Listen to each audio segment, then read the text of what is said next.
Mis hermanos, Dios los bendiga a todos. Buenas tardes. Estamos alegres, ¿verdad? Porque recibí la noticia esta mañana que ya nació Edgarcito, el niño de hermano Edgar Serpas de ahí y de Pati. Dicen que midió 1 metro. No, Sandra, no es para tanto.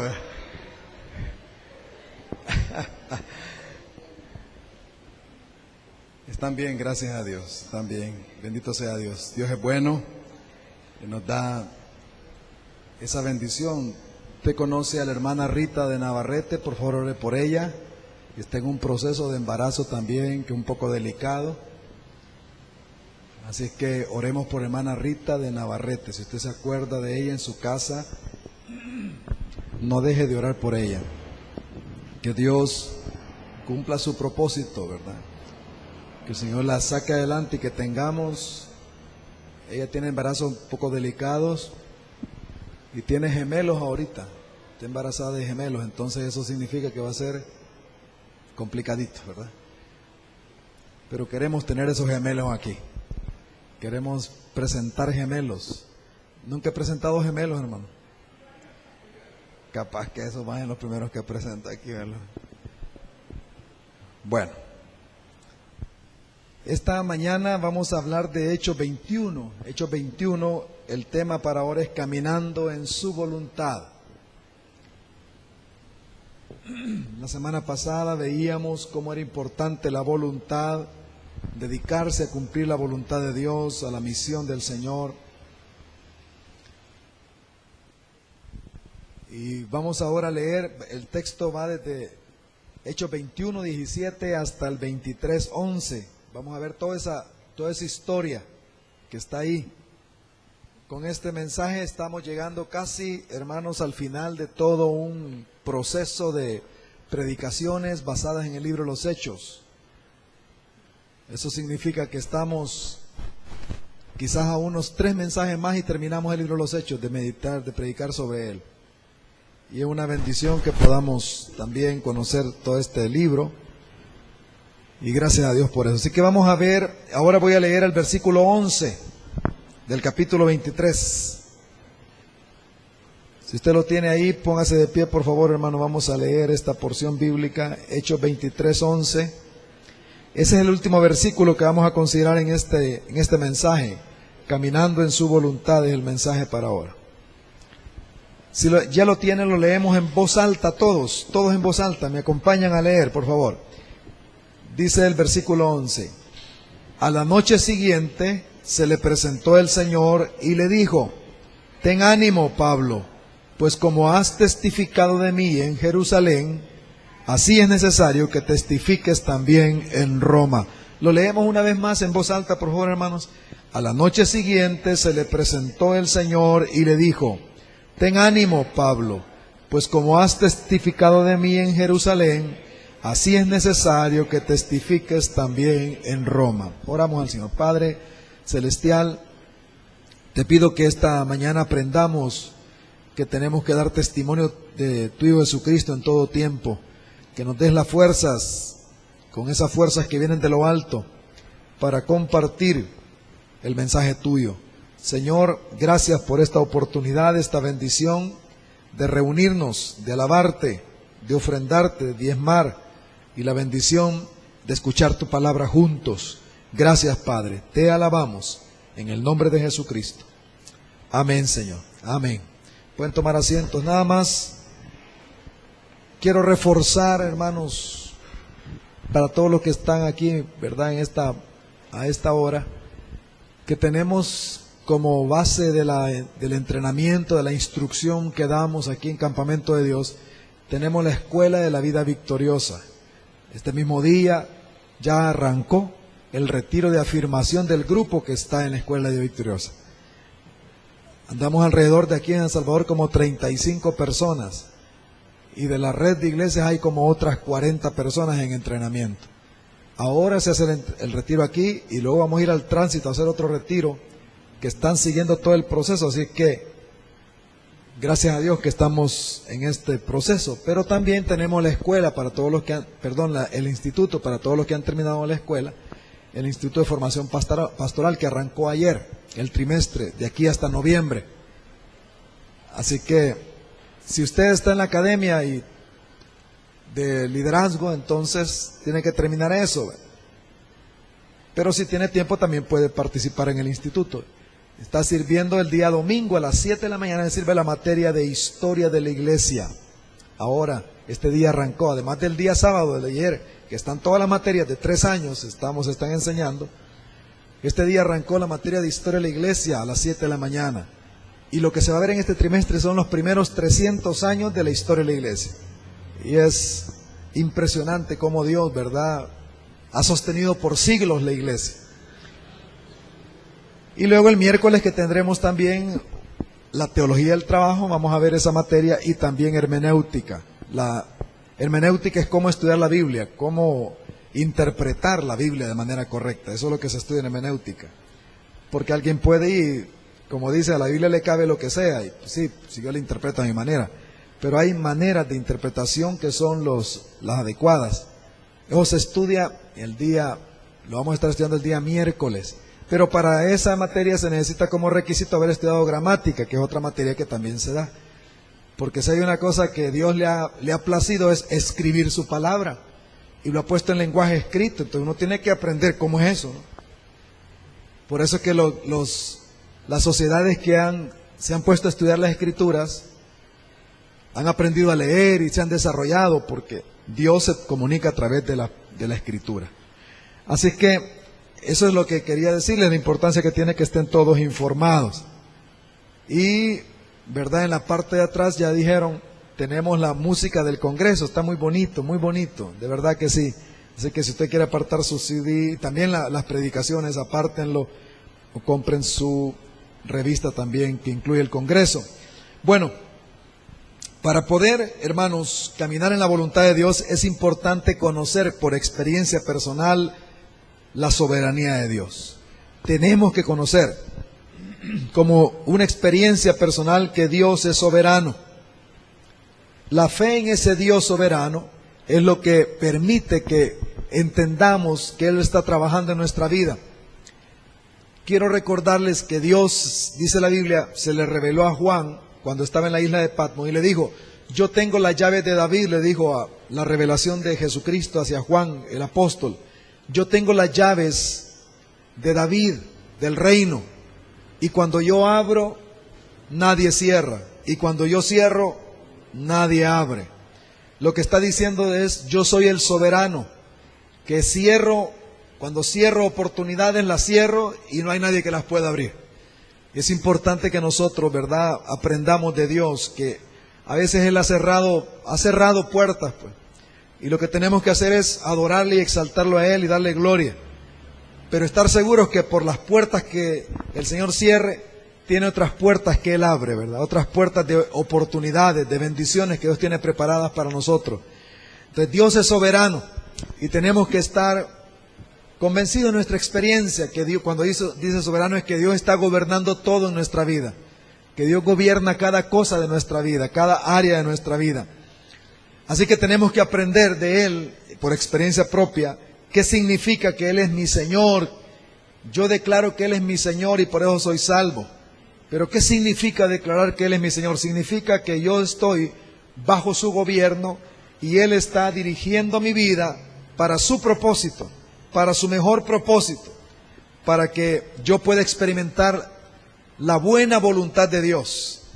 Y hermanos, quiero decirles que aunque tengamos problemas en la vida cristiana, es mejor la buena voluntad de Dios que estar fuera de la voluntad de Dios. Fuera de la voluntad de Dios es un desastre la vida. Termina totalmente arruinado todo. Dentro de la voluntad de Dios tendremos problemas, pero al final Dios siempre nos va a dar victorias y nos va a permitir que veamos las bendiciones de Él. Así que esta mañana estamos hablando acerca de caminar en la voluntad de Dios, como el apóstol Pablo llegó a Jerusalén dentro de la voluntad de Dios. Él llegó a Jerusalén dentro de la voluntad de Dios. Ustedes recuerden que el capítulo 21, versículo 14, que la semana pasada con ese se cerró el mensaje, dice que no le pudieron convencer que no fuera a Jerusalén. Entonces dijeron, hágase la voluntad del Señor. Entonces Pablo llega a Jerusalén por la voluntad del Señor. Y esto es clave que lo entendamos para nuestra vida. Movernos dentro de la voluntad del Señor. Yo quiero que diga conmigo, caminando en la voluntad del Señor. Eso es importante en la vida. Quizás vamos a tener problemas. No es que quizás, vamos a tener problemas, pero caminar dentro de la voluntad de Dios nos va a dar ciertas victorias que de otra manera nunca las podríamos experimentar. Ahora la pregunta que nos hacemos es, ¿qué encontró Pablo dentro de la voluntad de Dios al llegar a Jerusalén? ¿Qué encontró Pablo al llegar a Jerusalén en la voluntad de Dios? Vamos a hablar de 3 cosas que Pablo encontró. La primera es comunión con la iglesia y sus líderes. Por favor, digan conmigo, comunión, hermanos. Comunión es lo primero que encontró Pablo. Miren el versículo 17 del capítulo 21. Cuando llegamos a Jerusalén, los hermanos nos recibieron con gozo. Ahora, podríamos pasar a la carrera, leer esto y pasar a la carrera, este versículo. Dejar de meditar en un aspecto que está revelado por todo el libro de los Hechos. Hay un hilo ahí en el libro de los Hechos bien hermoso en cuanto a este punto. Y es lo siguiente, hermano, de que la comunión con los hermanos, con la iglesia, es bendición de Dios. Que es bendición de Dios tener comunión con otros hermanos en Cristo. Eso está por todo el libro de Hechos. Desde que se derrama el Espíritu en el capítulo 2 de Hechos, donde dice que se reunían y tenían comunión unos con otros. Y ahora llegamos a este capítulo y aquí leemos que dice que llegó Lucas, llegó Pablo y llegaron otros más. Lucas es el escritor del libro, ¿no? Llegó con Pablo a Jerusalén y dice que los hermanos lo recibieron con gozo. Los hermanos lo recibieron con gozo. Quiere decir que es importante que meditemos unos minutitos sobre esto. Espero comunicar la trascendencia de este versículo y lo que trata de explicar el Espíritu Santo con este versículo. Hermano, quizás algunos ya lo han hecho, pero quiero motivarle a que seamos agradecidos con Dios por el regalo de la hermandad cristiana. Que podamos agradecer a Dios por el regalo de la hermandad cristiana, de la comunión pues cristiana. Yo creo de que este es uno de los aspectos que a veces se nos escapa, que nosotros tenemos que estar agradecidos porque Dios nos ha dado hermanos y hermanas en Cristo. Amén. Esta hermandad no la hemos logrado nosotros, sino que Dios pagó un precio para comprarnos y unirnos en esta hermandad. Y esta hermandad es un regalo de Dios, es un don de Dios, es de la gracia del Señor. Tristemente hoy en día, y hermanos, no tenemos de caer en este error. Hay muchos, voy a decir una palabra un poco fuerte, hay muchos fiscales del diablo que atacan a la iglesia, que la juzgan y la critican y dicen, es que un montón de hipócritas, un montón de espiritualistas, un montón de legalistas, le dicen de todo. ¿Y para qué te metes en eso? Pero yo les puedo asegurar, con todas las imperfecciones que tenemos como iglesia del Señor, si no fuera por la iglesia del Señor, la sociedad estaría peor de lo que ahora está. Es la iglesia del Señor la que es sal de la tierra, luz del mundo, la que Dios la tiene ahí con todas las imperfecciones. Dios tiene a la iglesia como un regalo de Él para bendecir las naciones. Así que tenemos que decir que la hermandad, que la comunión con los demás hermanos es un regalo de Dios y tenemos que agradecerlo al Señor. Quisiera en este momento, hermanos, recordarles lo que dice la Biblia en el Salmo 133, versículo 1. Algunos de ustedes lo conocen de memoria. Mirad cuán bueno y cuán delicioso es habitar los hermanos juntos en armonía. La Biblia dice que es deliciosa la comunión con los hermanos. Es deliciosa la comunión de unos con otros, ¿no? Que nos veamos, que nos saludemos. Qué delicioso esto, eso dice la Biblia. Así que si tiene alguien cerca, dígale, es delicioso tener comunión con usted o contigo, depende cómo. Es delicioso. Es de saborear la bendición esta.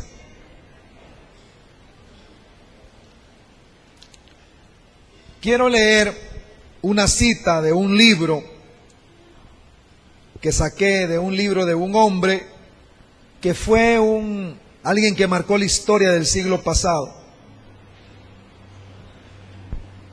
No todos lo conocen, pero entre el mundo cristiano sí se ha marcado por él. Vivió para el tiempo de la Segunda Guerra Mundial. Murió en la Segunda Guerra durante ese tiempo. Se llama Dietrich Bonhoeffer. Fue un pastor en Alemania quien escribió varios libros, pero en uno de ellos dice esto, voy a leer, dice así, cito, dice: olvidamos fácilmente que la vida entre cristianos es un don del reino de Dios que nos puede ser arrebatado en cualquier momento y que en un instante también podemos ser abandonados a la más completa soledad. Por eso, a quien le haya sido concedido experimentar esta gracia extraordinaria de la vida comunitaria, que alabe a Dios con todo su corazón, que arrodillado le dé gracias y confiese que es una gracia, solo gracia, dice este hombre. Él plantea que la comunión cristiana es un regalo de la gracia de Dios y que en cualquier momento nos puede ser quitado. Dietrich Bonhoeffer murió en las cárceles de los nazis, fue encarcelado, porque desde el primer momento que Hitler tomó posesión, él comenzó a hablar en contra de la idolatría que había hacia Hitler, porque muchos comenzaron a ponerlo como el líder máximo, el Führer, y él comenzó a hablar en contra de eso. Eso le costó al final su propia vida. Hermano, murió 23 días antes que Alemania se rindiera del todo. 23 días antes fue ejecutado. Y él dice, en un solo momento se le puede quitar la comunión. Y los que tengan esa comunión, que le den gracias a Dios, que de rodillas digan gracias Señor por esa comunión. Gracias por ese hermano que se acuerda de mí para orar. Gracias por ese hermano que me da una palabra de ánimo en medio de todas las situaciones que tengo. Gracias por esa hermana que se acordó de mí y se acordó de mi cumpleaños y se acordó de mi aniversario. Gracias por esa hermana, porque es un regalo de la gracia de Dios, esa hermandad. Y escúcheme, hermano, qué importante, porque esto es de la gracia, no es obligado, sino que Dios lo da para bendecirnos. Es una bendición la comunión de la iglesia. Dice ese pasaje que hemos leído, que llegaron y los hermanos lo recibieron con gozo a ellos, con alegría. Quiero decir que era algo importante eso que está diciendo ahí, porque esos hermanos eran judíos y estaban recibiendo a gentiles con alegría. Estaban recibiendo a Lucas y a otros más, que ahí están los nombres, que por lo menos de uno más, a un chipriota que iba y también ahí está el nombre de él, en el pasaje anterior de 21. Y lo recibieron con alegría y con gozo. Y estaban alegres porque la comunión de los santos es un regalo de Dios. Primera Tesalonicenses capítulo 4 versículos 9 y 10.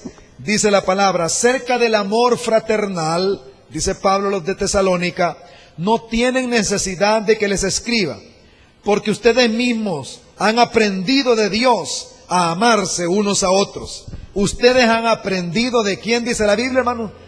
De Dios. ¿De quién aprendemos a amar? ¿Quién es nuestro maestro para que amemos? Dios. Y ustedes mismos han aprendido de Dios a amar. De Dios han aprendido a amar.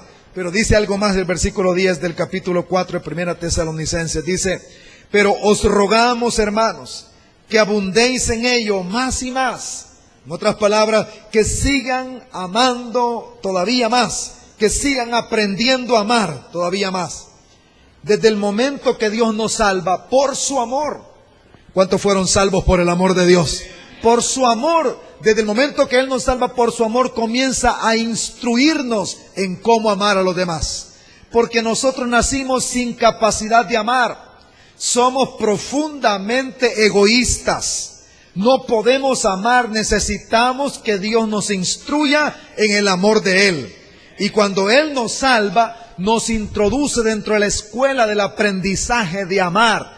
Y la iglesia es el lugar donde Dios nos trae para que aprendamos a amar, para que seamos instruidos en el amor. Así que necesitamos aprender a amar, necesitamos aprendernos a recibir. Y quiero decir una cosa, hermano. ¿Cuántos de ustedes se gozan cuando reciben de parte de Dios bendiciones, hermano? Cuando uno dice, qué lindo lo que Dios me ha dado, ¿no? Qué bendición. Quiero decirle esto, que todo aquello que recibimos siempre lleva la semilla del dar. Recibimos para dar. Cuando recibimos es porque Dios nos quiere enseñar a dar, porque es más bienaventurado dar que recibir.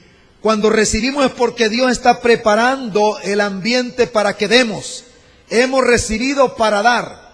Por eso es que cuando recibimos de parte de Dios el perdón, es que nos introduce dentro de una comunidad para que nosotros aprendamos a dar perdón también.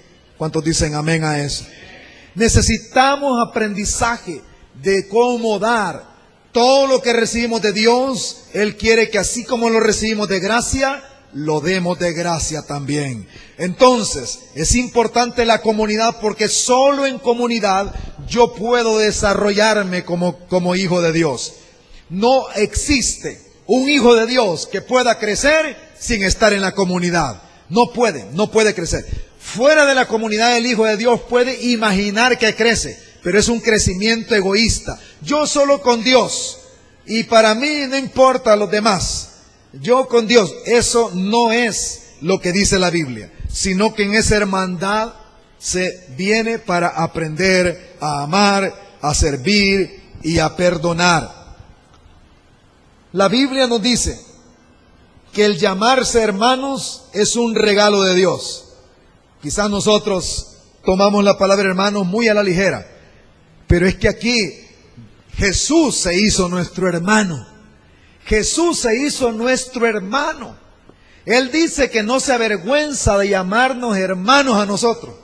Él se ha hecho nuestro hermano y Él se hizo nuestro hermano para que aprendiésemos a ser hermanos nosotros. De tal manera que es un regalo de Dios esta hermosa hermandad. Nosotros, somos hermanos no por nuestra habilidad. Somos hermanos no por nuestra profesión, ni nuestra capacidad y nuestra moralidad. Somos hermanos no porque yo tengo capacidad de amar. Soy hermano, yo me convierto en hermano suyo, hermano. Yo me he hecho su hermano por la obra que Cristo hizo por mí. Por su obra me hago su hermano. Usted se hace mi hermano no porque usted, que dijera, ve en mí, bueno, voy a ser hermano del pastor y voy a estar, no. Usted se hace mi hermano por la obra de Cristo a favor de usted. O sea que lo que nos hace hermanos a nosotros es la obra de Cristo, no es mi decisión personal. Es Cristo el que nos ha hecho hermanos a nosotros. Es el pago con su sangre que nos compró y nos ha unido. Así que somos hermanos por la sangre de Cristo nuestro Señor. Es más grande que cualquier otra cosa. Esto es trascendente. Por eso los que vienen a criticar la iglesia no saben lo que están haciendo. A Cristo le costó su sangre comprar la iglesia. A Cristo le compró todo lo que tenía lo dio para comprar la iglesia. ¿Cómo vamos a desechar algo que Cristo mismo ha comprado? De manera que esto debe ser algo trascendente en nuestra vida. Ser hermanos, ser una comunidad como hijos de Dios es un llamado. Dios me ha llamado a ser parte de la comunidad. Usted está aquí y debe de pedirle al Señor que le dé claridad en esto. Usted está aquí por llamado de Dios. Oiga al Señor diciéndole, yo quiero, o sea, en otras palabras, usted tiene que escuchar a Dios decir en su espíritu, en su mente, en su corazón, yo quiero que estés ahí, pero no por lo que hacen los hermanos o por lo que va a hacer el otro. Estás ahí por mi llamado particular. Es Dios el que nos trae a este lugar. Usted ha sido llamado por Dios, yo he sido llamado por Dios también. Y estamos unidos por el llamado divino. O sea, lo que nos une es el llamado de Dios a ser sus hijos, a ser sus discípulos. ¿Cuántos dicen amén a esto? Es que esta comunidad es un milagro, hermano. Que seamos hermanos es un milagro. Así que es importante, decisivo para nosotros tener claridad qué significa eso que recibieron a los hermanos. Dice que lo recibieron con gozo. Llegamos y nos recibieron con gozo. Quiero quizás terminar diciendo, solamente Jesucristo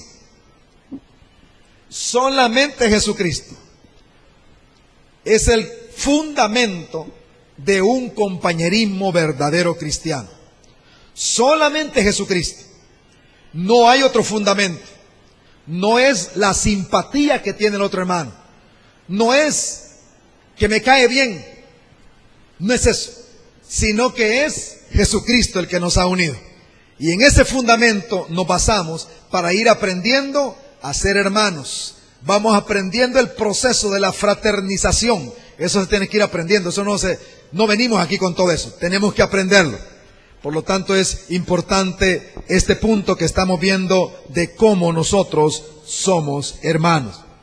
Somos hermanos y debemos de recibirnos unos a otros. Como dice Romanos 15:7, recíbanse los unos a los otros como también Cristo nos recibió. Cristo nos recibió para gloria de Dios. Así recíbanse unos a otros. Ahora, esa comunión entre hermanos también debemos de situarla, que es importante la comunión con los líderes.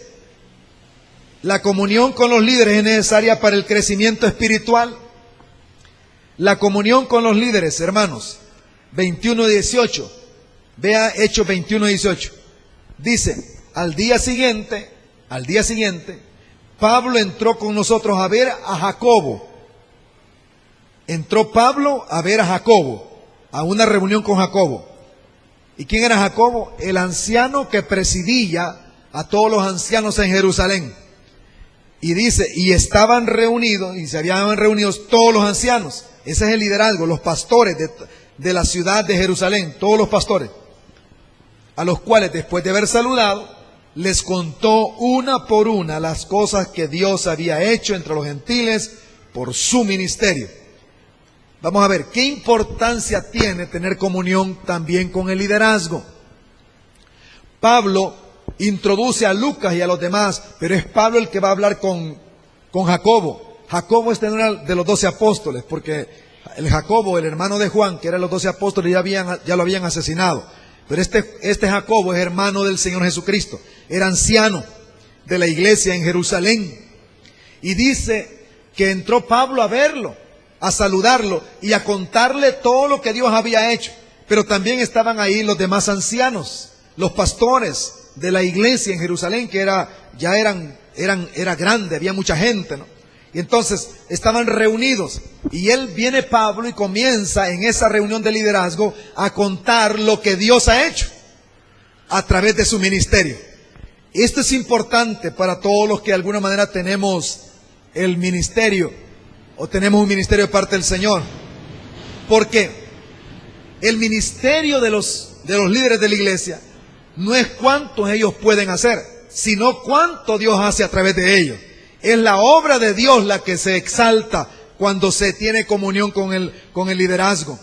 Debe haber comunión entre los líderes para compartir qué es lo que Dios ha hecho, para reportar lo que Dios ha hecho. No es para reportar mi ministerio que yo puedo hacer, no, es lo que Dios ha hecho. ¿Cuántos saben que Dios está haciendo cosas grandes? Y tenemos que decir lo que Dios ha hecho. Tenemos que informar lo que Dios hace. No es que Pablo llegó ahí a decir, miren, este ministerio está así, ¿verdad? Porque yo he recibido esto y he hecho esto. No, yo no he hecho, sino que Dios ha hecho a través de mi ministerio. Es Dios obrando a través de mi ministerio. Entonces, es importante la reunión de liderazgo para tener visión de lo que Dios está haciendo, para que podamos extender esa visión de lo que Dios está haciendo. Por eso, aquí en la congregación tenemos reunión de liderazgo una vez al mes con todos los líderes, Por eso tienen reunión los supervisores con sus líderes, los pastores con los supervisores, y tenemos todo eso, porque queremos ver lo que Dios está haciendo, queremos escuchar eso. Es importante, y de esa manera tener comunión dentro del liderazgo. Hermanos, no lo puedo leer yo ahorita, porque el tiempo es corto, pero la Biblia dice que Pablo con Apolos y Cefas, la iglesia se estaba peleando, porque decían Pablo, y entre Pablo y Apolos había una división en la iglesia. Pero Pablo y Apolos se pusieron de acuerdo. Y el día de ayer en la reunión de jóvenes yo les compartía eso. Se pusieron de acuerdo y les dijo, nosotros estamos de acuerdo. ¿Y saben qué? Es por amor a ustedes que estamos de acuerdo. No estamos peleados entre nosotros, no tenemos competencia entre nosotros, sino que queremos edificarlos a ustedes. Ahora queremos que ustedes caminen para crecimiento espiritual. Eso está en 1 Corintios capítulo 4. Ahí está cuando Pablo dice esto. Y le está exhortando a ellos a que sigan creciendo en comunión con el liderazgo. Ahora, les digo esto, hermano. Entre los líderes debe haber comunión. Y de la iglesia con los líderes tiene que haber comunión también. Esto se convierte en un milagro también. Liderazgo que tiene comunión con la iglesia en general tiene comunión con el liderazgo, y los líderes tienen comunión entre ellos. Eso es necesario para el crecimiento espiritual. Por eso es que llegó y fue Pablo a buscar a Jacobo y se reunieron con los ancianos. Es necesaria esta comunión para el crecimiento espiritual. Y por último, en cuanto a la comunión, debemos cuidarla prioritariamente. La comunión debemos cuidarla prioritariamente. Yo tengo unos minutitos para explicarles estos versículos del 20 al 26. Debo hacerlo rápido. Cuando oyeron lo que había hecho el Señor a través de Pablo, glorificaron a Dios, versículo 20.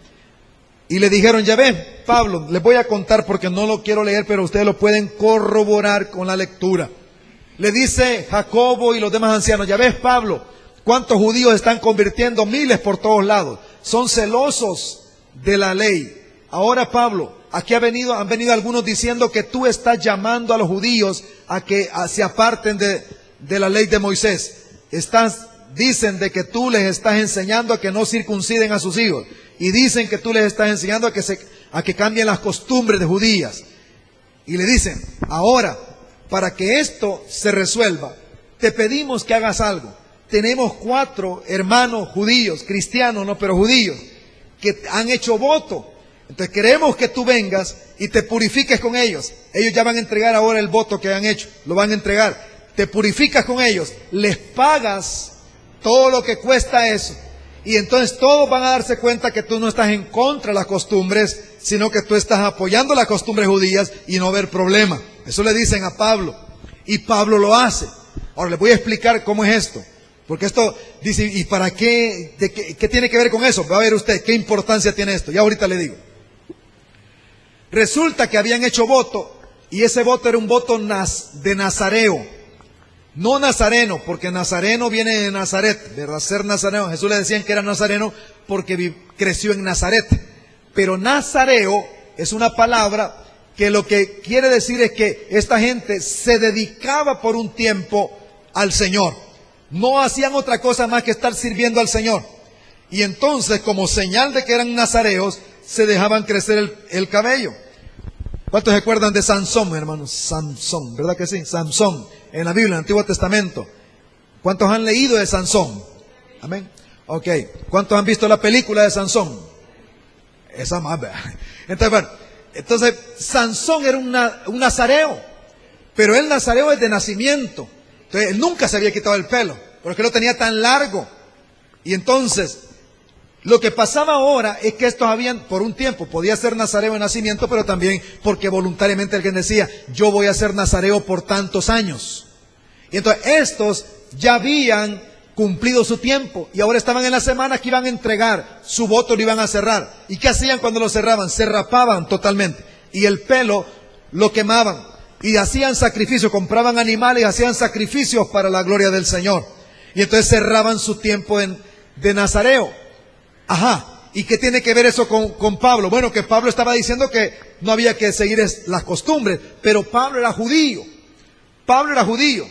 Y entonces le están diciendo, Pablo, tú eres judío, eres fariseo, por lo tanto, te pedimos que tú lo hagas. Ahora, no se lo estamos pidiendo a los gentiles, lo dice el versículo más adelante.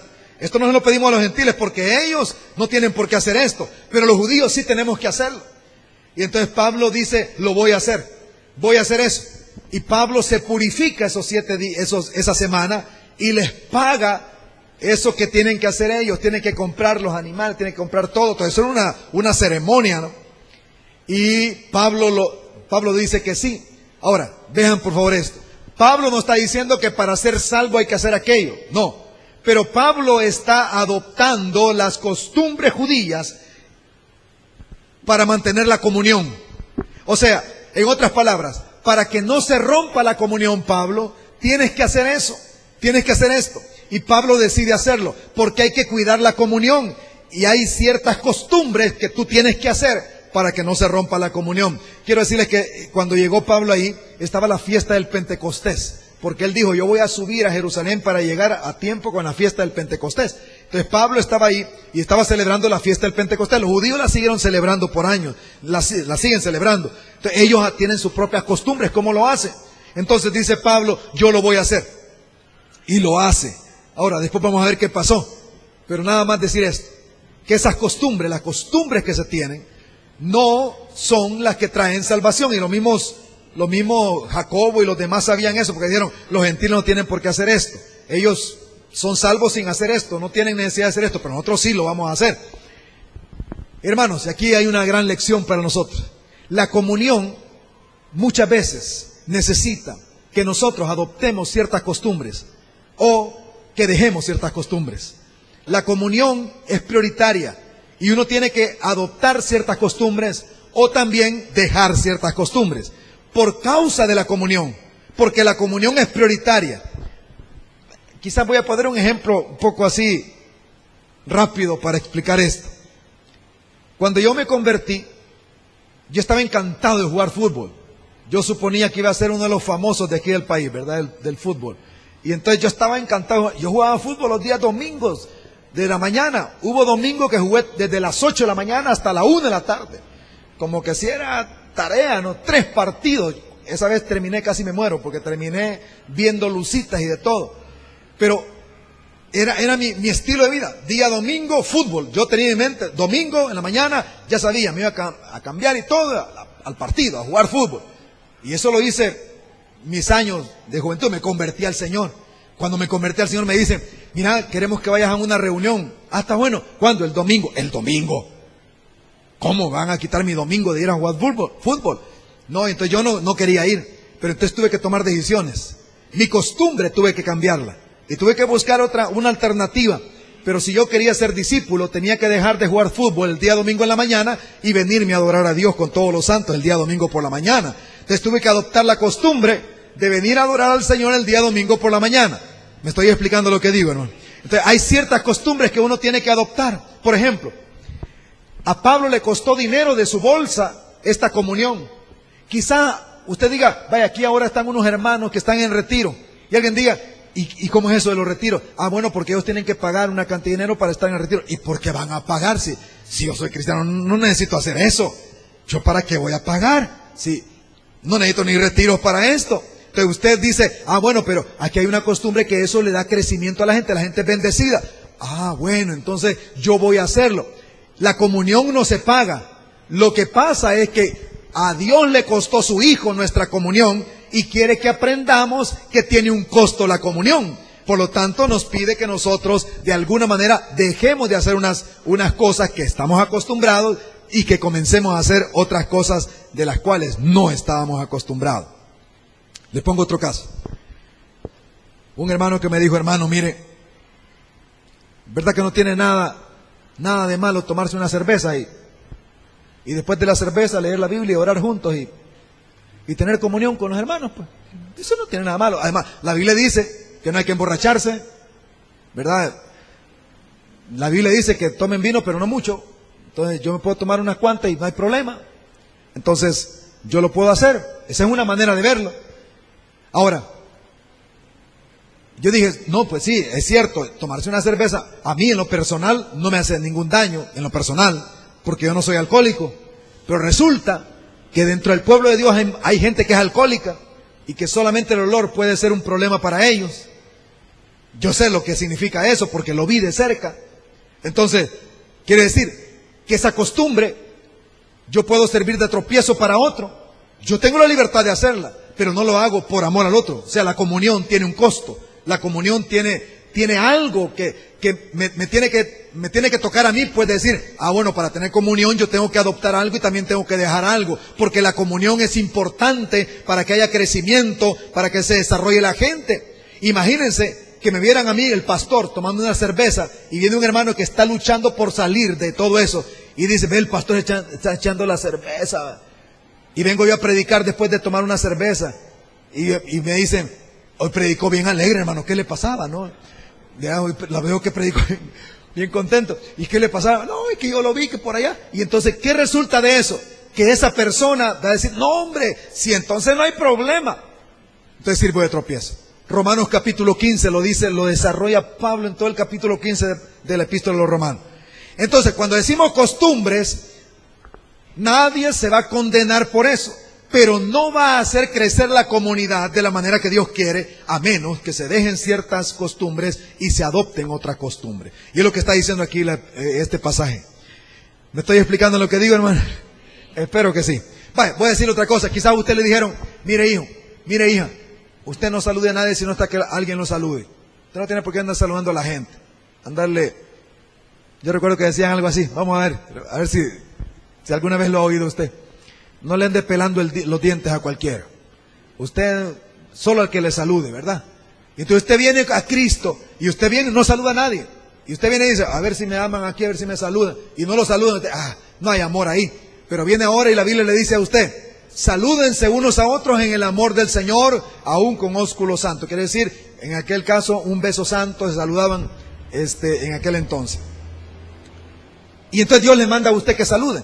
Ya no es cuestión que usted espere, sino que usted tiene que tomar la costumbre de usted saludar. ¿Cuántos dicen amén a eso? No me quieren saludar, yo voy a saludar, yo doy el paso adelante. ¿Por qué? Porque soy yo llamado a hacerlo. Entonces yo debo tomar esa costumbre, y puedo decir más costumbres, pero el asunto es que tiene que ver con costumbres que Pablo aquí valoraron la comunión por encima de sus propias costumbres. Muy bien, vamos al otro. Pero aún a pesar de eso, Pablo encontró oposición al testimonio de Jesús. La oposición vendrá en diferentes formas. 21-27, dice la palabra del Señor ahí.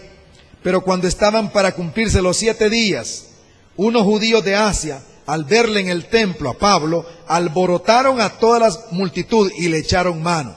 La oposición vendrá cuando vamos a dar testimonio de Jesús. La oposición vendrá. Diga conmigo, la oposición vendrá. Por favor, hermano, mire, óigame, Pablo estaba ahí por la voluntad de Dios, pero cuando vamos a dar testimonio del Señor, por favor, no nos hagamos ilusión que va a ser todo fácil, que todos nos van a decir, qué bueno, te felicito, qué bien. Habrá gente que nos diga así, pero hay gente que nos va a criticar, que nos va a rechazar, que no lo va a recibir y que aún nos van a aislar. Nos van a decir, no quiero ni hablar con vos. Pero usted va a dar testimonio de Jesús, sepa que la oposición va a venir, de alguna forma vendrá. Pablo estaba haciendo lo mejor, un gran esfuerzo, había pagado por estar ahí, había ayudado a los demás. Y cuando está ahí, vienen unos y lo atacan, y vienen y lo agarran. Dice, este hombre anda haciendo un solo desastre por todos lados, y comienzan a acusarlo. Así que la oposición va a venir. Nadie que quiera dar testimonio de Jesús va a encontrar que todo le va a salir bien. Hay oposición de parte del enemigo para callarnos y que no sigamos hablando del Señor. Pero tenemos que aprender a dar testimonio en todo tiempo, ¿verdad? Tenemos que aprender que hay que dar testimonio en todo tiempo. La acusación fue religiosa. Dice que daban voces, versículo 28. Ayuden, varones israelitas. Este hombre por todas partes enseña a todos contra el pueblo. 3 cosas lo acusaron. Enseñan contra el pueblo de Israel, contra la ley y contra este lugar, contra el templo. Y dijeron, ha metido unos gentiles aquí y lo ha profanado. Es una acusación religiosa en este caso. Y hermanos, escúcheme, por servir a Cristo va a haber gente que le va a decir a usted que a usted se cree, ya te crees el santo, ¿verdad? Ya ahora, y empieza a criticarlo a usted y a acusarlo, a decirle cosas. La oposición vendrá y habrá acusación. Lo único que tenemos que hacer es mantenernos fieles al Señor, y Dios se va a encargar de eso. Si somos fieles a Dios, Dios se va a encargar de eso. Así que aquí hubo acusación injusta. Por favor, vea eso. Y estaba Pablo en la voluntad del Señor. Y lo agarraron, dice en el versículo 30. Toda la ciudad se conmovió y se agolpó el pueblo. Y apoderándose de Pablo, le arrastraron fuera del templo. Lo sacaron del templo. E inmediatamente cerraron las puertas. Estaban, hermanos, esa gente estaba enojado. Lo golpearon, lo atacaron físicamente. Pero hubo participación de autoridades civiles. Miren esto es muy interesante, cómo la autoridad civil, en este caso, ayuda a Pablo. Versículo 31 del capítulo 21. Dice la palabra del Señor, intentaban ellos matarlo. ¿Qué estaban intentando con Pablo, hermano? Matarlo. Cuando se le avisó al comandante, al tribuno de la compañía, que toda la ciudad de Jerusalén estaba alborotada, y él envió soldados y centuriones, él vino, corrió a ellos. Y dice el versículo 33, versículo 32 al final, la gente dejaron de golpear a Pablo cuando vieron al soldado. Y entonces le pusieron cadenas y lo llevaron preso. Vea lo que está pasando. Y Pablo ha llegado en la voluntad del Señor. O sea que la voluntad de Dios muchas veces uno puede decir, o sea que sea la voluntad de Dios, a veces no van a salir bien todas las cosas. Sí, a veces no salen bien todas las cosas. Al final Dios va a terminar glorificando su nombre, pero a veces hay dificultades. Y dice aquí que lo habían golpeado, pero la autoridad civil le ayudó. Y yo lo puse esto como un punto a tomar en cuenta, es por lo siguiente, que las leyes de las naciones deben de buscar también apoyar y exaltar la predicación del nombre de Jesucristo nuestro Señor. Así debería ser. Y quizás ahora no tengo aquí gente que haga leyes y que esté, ¿verdad?, en eso. Pero un día, yo lo digo ahora, porque está en la Biblia, porque algún día alguien de aquí puede llegar a ser un diputado, puede llegar a ser un ministro, puede llegar a ser cualquier área pero debe de buscar que las leyes también ayuden en la predicación del Evangelio en nuestra nación. Tenemos que buscar eso. Pero miren que esa protección, vamos al punto 3, la protección fue para la prevalencia del testimonio de Jesús. La protección es para que prevaleciera el testimonio de Jesús. Por eso es la protección. Versículo 37. Cuando comenzaron a meter a Pablo en la fortaleza dijo al tribuno, esa fortaleza era una cárcel, ¿se me permite decirte algo? Y él dijo, ¿sabe griego? Y ahí le pregunta, ¿quién eres tú? Pablo hablaba griego, Pablo hablaba arameo, Pablo hablaba hebreo y probablemente también latín. Pero te ruego que me permitas hablar al pueblo, dijo él. Y cuando él se lo permitió, Pablo, versículo 40, Pablo, estando en pie en las gradas, hizo señal con la mano al pueblo y hecho gran silencio, habló en lengua hebrea y comenzó a hablar. La protección es para dar testimonio de Jesús. Y yo quiero en esta hora, hermanos y hermanas, que Dios me permita comunicar bien esto. Las leyes que nos protegen a nosotros deben de ser utilizadas, y Dios las ha permitido porque Dios es soberano de los cielos y la tierra. Dios las ha permitido con un solo propósito, para que nosotros sigamos dando testimonio de Jesús aquí en la tierra. Las leyes que nos protegen y que nos ayudan no son solamente para que nos sintamos bien, es para que el Señor permite eso, para que podamos dar testimonio de su nombre aquí en la tierra. Hay lugares ahora mismo aquí en la tierra donde las leyes no permiten dar testimonio del Señor. Las leyes son contrarios al testimonio de Jesús. Pero nosotros, por la gracia del Señor, por su misericordia, tenemos leyes que nos dan libertad para hablar de Cristo. ¿Cuántos dicen amén a eso? Y no tenemos que no nos van a meter presos por hablar de Jesús a otra gente. No nos van a meter presos. Y tenemos ahora la oportunidad de hacerlo. Tenemos que realizarlo ahora. Porque yo les puedo decir que puede llegar el día cuando se nos quite esa posibilidad. Puede llegar el día cuando venga un cambio, una transformación de las realidades sociales, cambian con el tiempo. Hoy tenemos esa oportunidad. Y bendito sea Dios, Pablo pidió permiso, dijo, ¿me permites? Quiero que me permitas hablar. Y le permitió el tribuno. Y dice que él comenzó a hablar al pueblo. Le dio permiso de que le testificara al pueblo. Entonces nosotros ahora tenemos el permiso de las autoridades para hablar de Jesucristo. Así es que esta semana hablemos de Jesucristo en el nombre del Señor. No permitamos, hermano, que el diablo nos diga, no, si las leyes son para que te sientas bien tú y ahí tranquilo de la vida y te morís bien y ahí va. No, no. Las leyes, si Dios las permite que nos protejan, es para que demos testimonio del Señor. Así que tenemos que verlo de esa manera. Ahora, Él dio testimonio en dos lugares. Al pueblo, ahí en ese lugar dio testimonio el apóstol Pablo. Quiero que vean conmigo, por favor, ya el capítulo 22, del 1 al 21, está el testimonio del apóstol Pablo al pueblo. Dice el versículo 1, hermanos y padres, oigan ahora mi defensa, y se defiende y les habla. Yo lo voy a resumir, hermano, escúcheme, voy a resumirlo así, en tres partes. ¿Quién era Pablo? ¿Cómo Jesús lo encontró? ¿Y qué estaba haciendo Pablo hoy? Y ese es el testimonio que da Pablo y el testimonio que podemos dar nosotros, hermanos y hermanas. Primero dijo, ¿saben qué era yo? Yo vengo de ser educado por Gamaliel, de los mejores maestros, reconocidos. Yo soy fariseo, celoso de la ley. Yo tengo la capacidad otorgada por esa habilidad. Además me dieron cartas con autorización para ir a perseguir a los cristianos. El sumo sacerdote sabe eso, tenía toda la autoridad. Y Pablo dice que era antes, pero luego dice, yendo yo a Damasco, y ahí dice cómo se encontró. Dice, yendo a Damasco, vino una luz del cielo y me tiró al suelo. Y yo me pregunté, ¿quién eres, Señor? Y él dijo, yo soy Jesús a quien tú estás persiguiendo. Y dice Pablo, le está hablando de su testimonio en el capítulo 22. Y dice que ahí, él en ese momento quedó ciego y entró a Damasco. Y ciego por 3 días, no pudo ver hasta que llegó Ananías y puso su mano sobre él. Y él fue sanado, fue lleno del Espíritu y después lo bautizó Ananías. Y ya pudo caminar Pablo. ¿Qué está diciendo Pablo? Que antes de Cristo, él tenía un estilo de vida.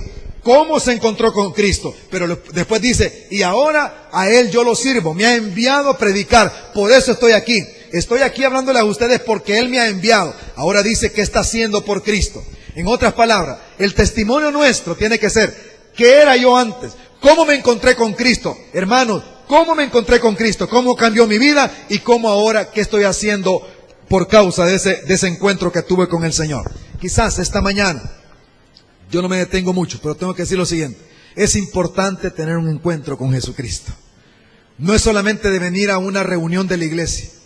Y usted me dice, hermano, pero yo estoy en la reunión de la iglesia. Sí, pero usted tiene que encontrarse usted con Jesucristo. Su vida tiene que ser cambiada por Jesucristo, no por mí, sino por Jesucristo. Usted no va a cambiar porque alguien lo obligue, no, usted va a cambiar al encontrarse con Jesucristo. Por eso Pablo totalmente cambió su perspectiva de vida. No fue perfecto después, pero su manera de ver la vida fue diferente totalmente. ¿Por qué? Porque se encontró con Jesucristo. Hoy en día algunos piensan que ser cristiano es ir a una congregación. Ser cristiano es encontrarse con Cristo el Señor. Ser cristiano es decir, ¿quién eres, Señor? Y encontrarse con Él. ¿Qué quieres que haga, Señor? Encontrarse con Él. Eso es ser cristiano hoy en día. ¿Cuántos dicen amén a eso? Así que asegúrese de que usted se ha encontrado con el Señor. Y hermano, por favor, yo les pido a los que somos padres, no pidamos nada más que nuestros hijos vengan a la congregación. Pidámosles que se encuentren con el Señor. ¿Cuántos dicen amén a eso? No digamos, bueno, ya vino, gracias a Dios ya vino. No, digamos, Señor, que se encuentre contigo. Señor, que tú les toques su corazón, que tú cambies su manera de ver la vida. Encontrarse con el Señor. Pablo así lo hizo y dio testimonio. Y luego lo llevaron a dar testimonio, versículo 30 del capítulo 22, lo llevaron a dar testimonio ante el concilio. Los ancianos de los judíos, ya lo llevaron ante los judíos. En el versículo ya 22, en adelante 30, versículo 22, 30, dice que al día siguiente, queriendo saber con certeza la causa por la cual lo acusaban, los judíos, lo soltó de las cadenas a Pablo, el tribuno, y le mandó venir a los principales sacerdotes y a todo el concilio, y sacando a Pablo lo presentó ante ellos. Entonces Pablo comenzó a dar testimonio delante del concilio. El concilio eran los ancianos de los judíos. Y saben, yo aquí ya voy terminando mi mensaje. Pablo observa que entre los judíos habían 2 sectas. Estaban los saduceos y estaban los fariseos. Los fariseos creían que había espíritus y ángeles y lo sobrenatural. Los saduceos no, eran intelectuales, no creían eso. Y Pablo observa y dice, ya sé lo que voy a hacer. Y le digo, señores, yo soy fariseo. Y por causa de que yo tuve una visión y vi al Señor, y por causa de esa visión que el Señor me ha enviado, por eso me están juzgando. Entonces se ponen los fariseos y dicen, ¿y eso por qué lo vamos a juzgar? Eso está correcto, que si un ángel le habló, está muy bien. Está bien que le hablen ángeles. Y dicen los saduceos, ¿cómo le va a hablar un ángel a este? Y comienzan a pelearse entre ellos. Entonces Pablo dice, bueno, ok, hay que se peleen entre ellos. Y comienzan a pelear entre ellos. Y entonces el tribuno lo que hace, estos están peleando entre ellos, jala a Pablo y ya no le permite que lo sigan acusando. Pablo divide la reunión, sabe que la asamblea dividida ya no va a funcionar en contra de él. Y entonces de esa manera Pablo logra, ¿verdad?, salir de la garra de aquella gente que lo había golpeado y que ahora venía otra vez para acusarlo injustamente. Quiero terminar mi mensaje de esta mañana con el versículo 11 con el cual comencé, 23:11, porque Pablo, después de esa experiencia, hermano, oiga esto, quiero antes de leer. Pablo llega a Jerusalén, hace votos, paga dinero y lo agarran, lo golpean, termina preso, hermano. Yo no sé, Pablo no era de acero, hermano. Pablo era como usted y como yo, de carne y hueso. A veces nosotros, yo no sé si a usted le pasa, pero hay momentos que usted se siente decepcionado y dice, si yo hasta hice el esfuerzo, pues, yo le estuve ayudando y ahora resulta que todo lo contrario, pues. Si yo me esforcé por hacerlo y me sale todo lo contrario. Pablo algo así se sentía de alguna manera desanimado. Y oiga lo que entonces el Señor le dice, capítulo 23, versículo 11. A la noche siguiente se le presentó el Señor a Pablo y le dijo, ten ánimo, Pablo, pues como has testificado de mí en Jerusalén, así es necesario que testifiques también en Roma. Yo les quiero decir una cosa, hermano. A los que andan en la voluntad de Dios, el Señor se les va a manifestar. Eso dice que Dios se le manifestó a Pablo. Y le voy a decir una cosa, Pablo estaba desanimado porque no era de acero, pues, no era de hierro. Tenía un corazón que también sentía y estaba ahí desanimado, y se le apareció el Señor en la noche. Y le dijo, Pablo, ten ánimo. Y yo con eso quiero terminar esta tarde, hablándoles a ustedes. En el nombre del Señor les hablo. Quizás algunos están desanimados porque han estado trabajando, tratando de hacer la voluntad de Dios y no les sale. Y ustedes sienten oposición. Ahora, en este momento, oigan de parte del Señor. No oigan solamente mi voz, oigan de parte del Señor. Ten ánimo, sigue adelante, porque tengo planes para ti. Le dice a Pablo, Pablo, estás en Jerusalén, pero ¿sabes qué? Vas a llegar a Roma, Pablo. Vas a llegar a Roma, no te vas a quedar ahí, no te mueres en Jerusalén, Pablo. Yo le quiero decir una cosa, cuando estamos desanimados y deprimidos, el diablo viene a decirnos, de esta te morís y no te levantás. Le quiero decir que si está vivo ahora, es porque el Señor tiene planes para usted, para el futuro.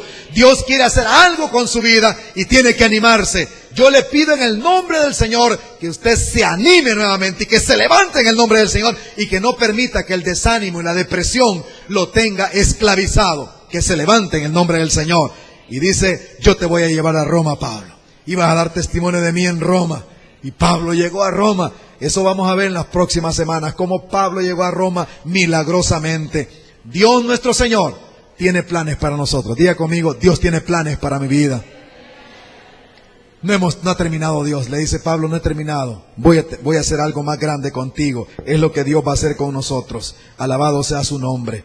Ante eso, concluimos diciendo que debemos disfrutar la gracia de la comunión de la iglesia. Esta semana disfrutemos la gracia, el regalo de la comunión de la iglesia.